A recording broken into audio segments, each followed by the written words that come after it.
Faded. Cut to. Exterior. Interior. Restaurant? Bar. Club. Day. Night. Action. What's going on, everyone? I'm Monis Rose. This is Restaurant Fiction, and we're about to take a deep dive into the diner featured in Barry Levinson's film, Diner. It's called the Fells Point Diner, and we're talking to diner extraordinaire and host of the fantastic podcast On Location with Jared Cowan, which is none other than Jared Cowan. Here's our review of the Fells Point Diner and our interview with Jared. Go. Guys, imagine this. It's 1, 2 in the morning, and you want to smell the smells of a city.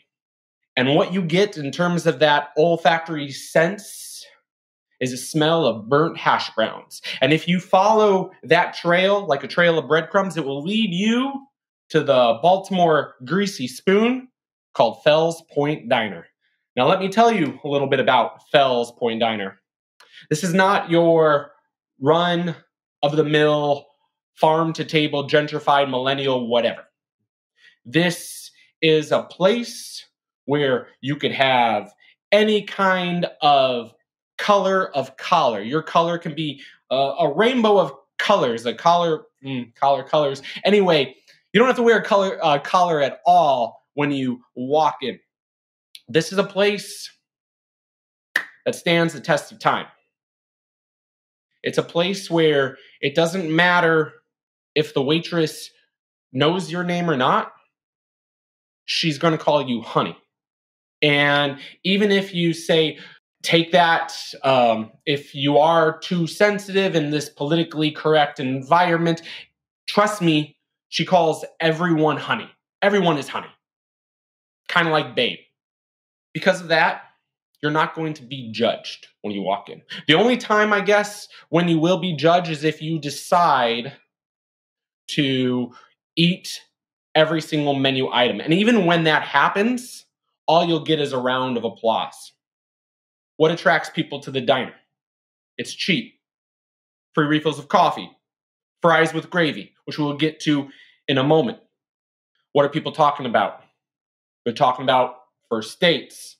They're talking about, are they going to get laid or not? Which is usually men busting each other's balls. And there's even, the unusual wise guy in the booth.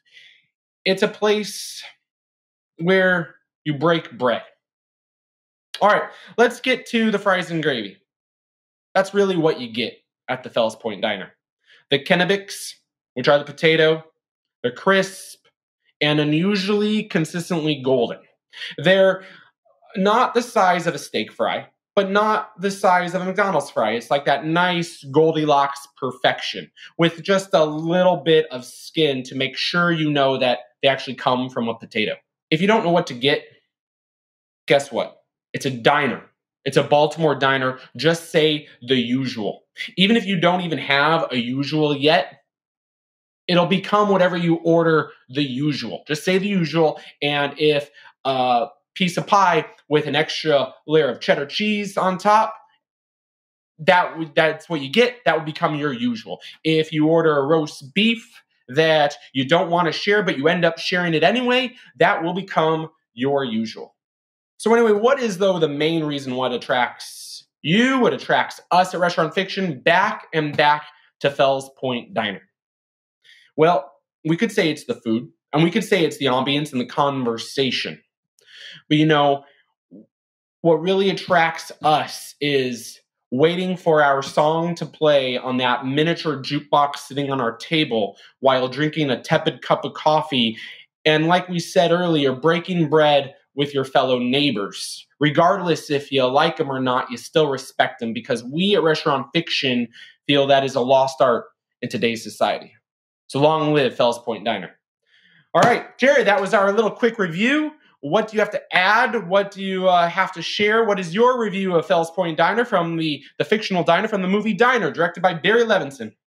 Well, I would say certainly some of the things that you touched on, of course, the fries and gravy, the roast beef sandwich, the conversation between people are certainly very important points of the Fells Point Diner. And diners in generally, whether it's back in the 50s or now, I guess the only thing I might point out that maybe I disagree slightly with is just the idea of being judged when you are in the Fells Point Diner. And I mean, I think what you said is true, that you're not judged, unless maybe you order a certain thing on the menu, is true for kind of a certain group of people. And what I mean by that is white males. I mean, the diner in the whole movie is filled with just white men. Okay. And, I think it's important to point out that, this movie takes place in 1959. You do not see African Americans in the Fells Point Diner. You do not even see women in the Fells Point Diner, except for the waitress Florence. So you could be judged, I guess, depending on who you are at the Fells Point Diner. And I just think those are important things to point out, and I think Barry Levinson is, look, he grew up in Baltimore, grew up going to a place called the Hilltop Diner, I believe, and that's sort of what Fells Point is based on. And, it's certainly, though it's not addressed directly in Diner, it's certainly there. This idea that it is a certain group of people in the diner, I think you can see as you go through the movie. First of all, thank you for sharing that, and us at Restaurant Fiction, we've never lived in Baltimore. We've actually have not visited it either, but we have done research, and some of our guests are from Baltimore, and even just from the movies we watch, we feel there is, in a way, two types of Baltimore. There is like a John Waters Baltimore, or there is a Wire Baltimore. And we spoke with one of our guests who lives, and it is, in a way, a white and black divide. So maybe it is what, without speaking with Barry Levinson, maybe this is that white side of Baltimore. But of course, in 1959, I'm sure it was a little bit more segregated than today. Yeah, of course. And I mean, the interesting thing about Diner and Barry Levinson, and I'm also a big John Waters fan, and I think you're right. These are two different representations of Baltimore, and certainly, The Wire as well. And the interesting thing to point out about Barry Levinson is that he has sort of, like there's this Marvel Cinematic Universe. There's almost like the Barry Levinson Baltimore universe, because, he has his movies Tin Men and Liberty Heights, which are also in Baltimore, and also have scenes at the Fells Point, the fictional Fells Point Diner. And the things that are sort of just kind of pervading in Diner, where you do not see African American people in the diner, you do not see women in the diner, are actually directly referenced in those other two movies. There's a scene in Tin Men where the characters who are aluminum siding salesmen are sitting in the Fells Point Diner, and one of the characters says to another, it wasn't too long ago that you didn't see a woman in here, and Tin Men takes place a few years after Diner. Liberty Heights, on the other hand, takes place a few years before Diner, and they're in the Fells Point Diner. And though it's not necessarily referenced in scenes shot in the diner, Liberty Heights directly takes on issues of race and religion, things that he does not address directly in Diner. Not to say that he needed to in Diner. He's doing something specific there without directly referencing it. But I think it's important to look at all of his work that all have scenes in the Fells Point Diner. So in a way, we could just say, like, if we were going to make all three of those features into a series, we could call it the Fells Point Diner series. We could show the arc. There's almost like a story arc in just the Fells Point Diner. 100%. There are crossover characters. I mean, Tin Men, it is the same waitress and the same manager that are in Diner, in Tin Men. and the guy, what's the character? He's sort of, I can't remember his name offhand in Diner, the guy who helps Mickey Rourke's betting, the money to the bookie. Bagel, that's the character's name, Bagel. He's in Tin Men also. So there's definitely crossover through this world. Excellent. And, bringing it back to Diner, what matters most to you about the Fells Point Diner? Like, why does it carry even resonance today? Well, I think there's always this kind of nostalgia for 50s, maybe early 60s kind of aesthetic. You have the chrome exterior. You have, like you mentioned, the jukeboxes on the table, which, now you find in places like Mel's Diner, here in LA, or other sort of throwback 50s diners. You have the countertop stool system. So I think those things always stand out in people's minds. And I think it's especially important to know when this movie was made. Barry Levinson was born in 1942, and so he was 40 years old when he made this movie. So now all of a sudden you have a group of filmmakers, not just Barry Levinson, all people of that generation, who are now old enough to kind of tell stories about what they remember growing up. And it's not just that, but the 80s actually saw this kind of like resurgence in 50s, an interest in 50s culture, right? You had like novelty candies coming back, novelty toys, and then you have all these diners, right? You have Johnny Rockets popping up, you have like Ed DeBevick's, you have all these places that are like throwback. So, you have people like Barry Levinson's age, and maybe even a little younger, who now have families of their own and want to show their families, they have money to spend on this stuff, now, and they want to show their families kind of things that they grew up with. And I still think that pervades even to this day. And let's just face it, the aesthetic of a 50s diner just stands out in a contemporary society. Did Barry Levinson, in your opinion, get the diner right? Oh, yeah. Look, of course, I didn't grow up in that era, but from the diners that I've been to and that I've seen in, other films, and I absolutely, and he would know best, like I said, he grew up going to a diner in Northwest Baltimore that actually, when they went to make the movie, was turned into a liquor store by that point. So they couldn't, I think they even thought about using that place, but they couldn't. And they actually found a diner in a diner graveyard in New Jersey that they brought from New Jersey to Baltimore to the spot where you see it in the movie. So obviously he had a very specific look and what he wanted to do inside that made it important enough to go out and get a diner sitting in a lot somewhere and ship it to Baltimore. So I definitely think he got it right. Excellent. All right. So besides, I want to make sure that I'm getting your credits right. Besides being a journalist and a writer, you're also a photographer. Am I right? And yes. You specialize in shooting locations of films. Yeah, I write a lot about. So yeah, I want to make it clear, I'm not a location manager at all. Okay. I have worked in the industry a little bit, but I'm not a location manager. My passion, I've always loved filming locations since I was a little kid, visiting them, whatnot. I love filming locations so much. I proposed to my wife on the steps of the Philadelphia Museum of Art from Rocky, and like I said, I'm from the Philly area, so that was kind of an important thing. But yeah, I love finding out the stories about locations, why places were chosen, the thought process that went into picking places. So I love writing about those things. I love talking to location professionals, certainly directors and production designers and cinematographers, but, especially location professionals, because they're the ones that, we find these places to be iconic because of our attachments that we made to them in a movie or a TV show.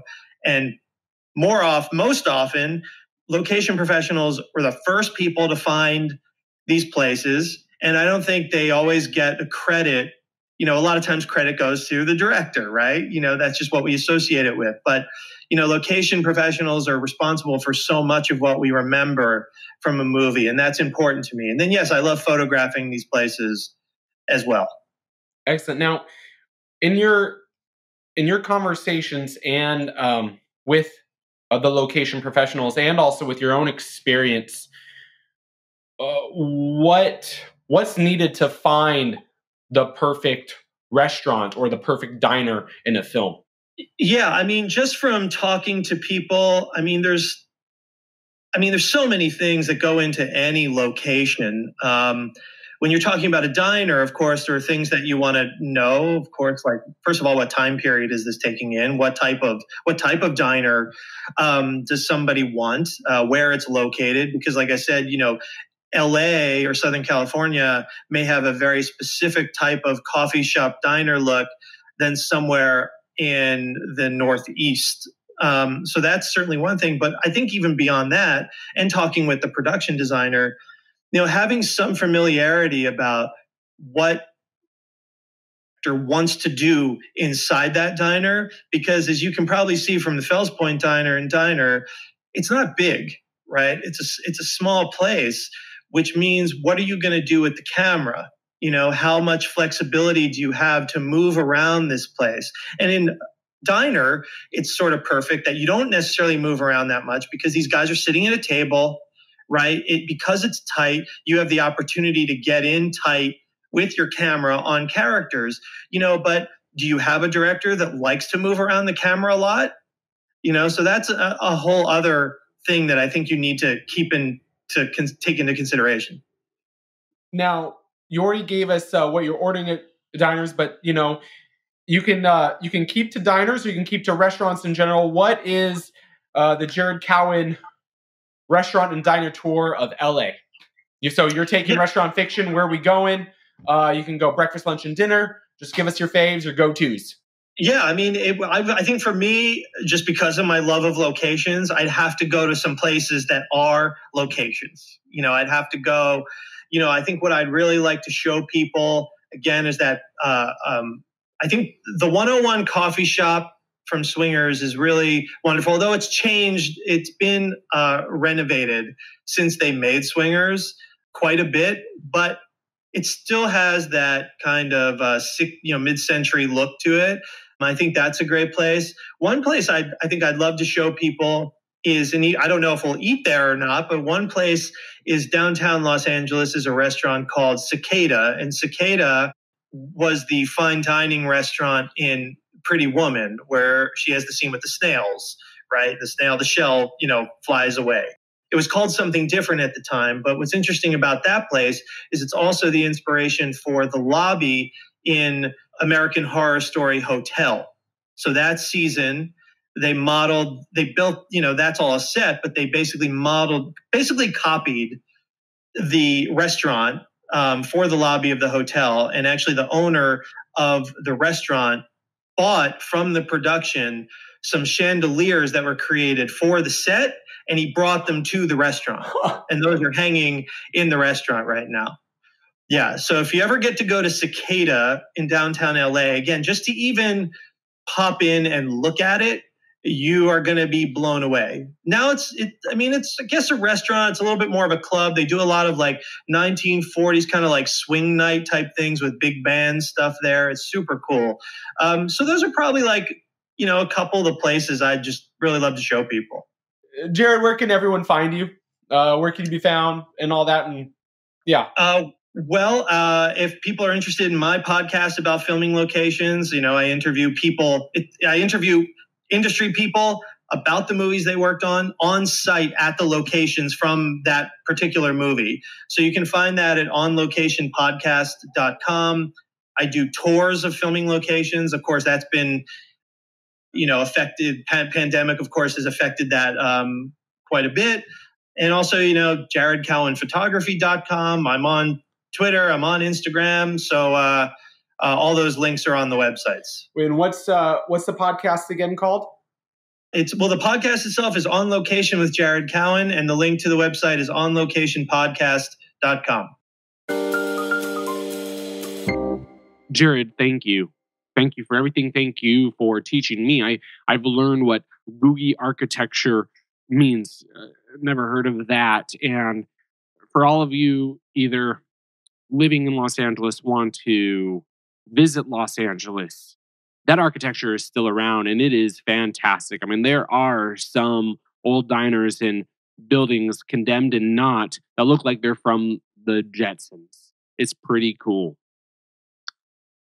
Anyway, like Jared said, if you want to know more about him, his podcast, his tours, and how awesome of a guy he is, go to his website, onlocationpodcast.com.